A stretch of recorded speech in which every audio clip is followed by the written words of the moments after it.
Hey guys, Devo here. Last week I covered the strongest SID build and today we're going to cover the strongest Savage Axe build. Without causing a nuclear war again on the gray zone topic, let's go straight to the build.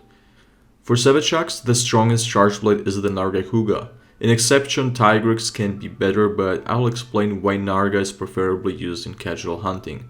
So Narga has a decent row, white sharpness, a level 2 slot and 40% affinity, which is quite insane.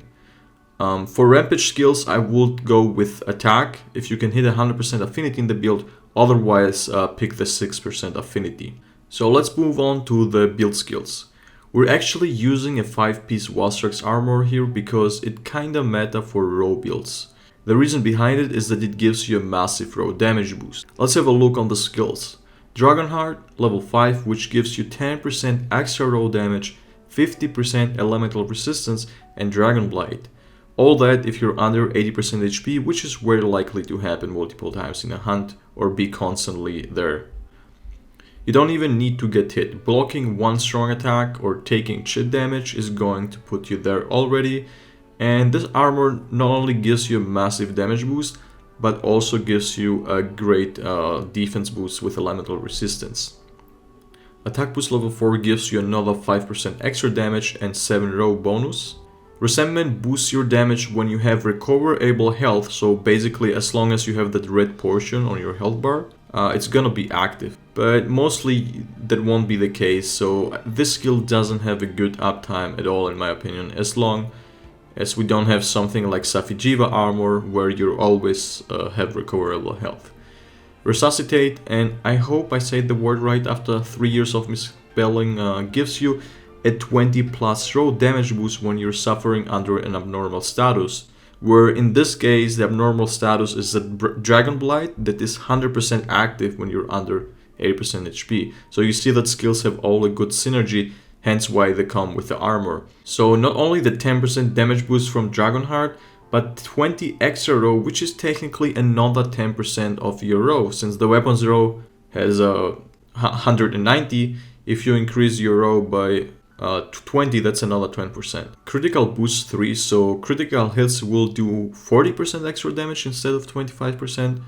Weakness exploit 3, which gives you 50% affinity on weak spots, so we're already at 90% crit chance or affinity. Affinity is crit chance for the people that are new in the franchise. Master's Touch, which got a bit nerfed from previous games. Now, instead of negating sharpness loss during critical hits, it will have only an 80% chance to negate sharpness loss. It's not infinite white sharpness, but 80% sharpness loss negation is still lasting a long time, as long as you hit weak spots.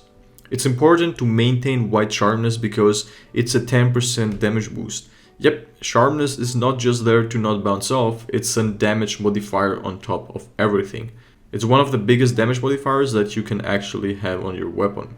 Now, I personally put on the free level 1 slots speed sharpening, but you can add whatever you want. For example, free meal or stun resistance, especially if you have wet fishes which allow you to sharpen instantly. Critical Eye level 2 gives you the last 10% missing affinity to reach 100% crit chance. So now every single hit will crit as long as it's on a weak spot, aka the face of the monster mostly.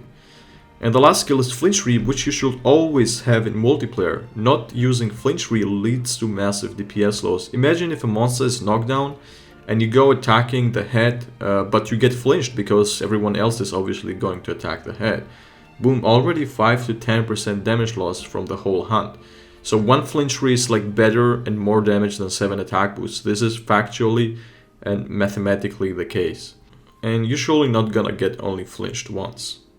Now, this time I won't cover a separate video for a no charm build because you're still going to be using exactly the same skills. So a no charm build will be exactly this build. So assuming you don't have this charm, you probably won't have it. It's a legit charm from the table, but it's 1 in 300 billion, so you most likely, don't have it. You're gonna be missing only 5% row, which is nothing, and 10% affinity. But you can slot in a Maximite because you for sure have any charm with a level 2 slot. So any charm with just a level 2 slot, put one Maximite, compensates for the 10% affinity that you lose from 2 crit eye. So all you're losing right now is crit attack boost. And I'm sure you guys maybe already dropped a 2 attack boost level 2 charm, so yeah, no big deal there.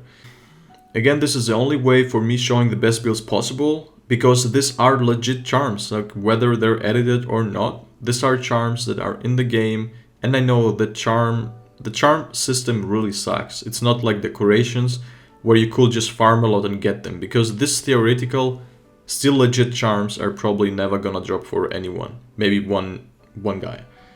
But yeah, you need it. If I title my videos best build possible, and I think it's better to show something like this because people can always downgrade. Since everyone doesn't have the same charm. So, you know, I can't... What should I pick as an actual, like, standard charm? Wex level 2? No, you don't need it because it comes from the build. Attack boost 2 and level 2 slot? Maybe most of the people won't have it. Or maybe some people have a better charm. So the build changes.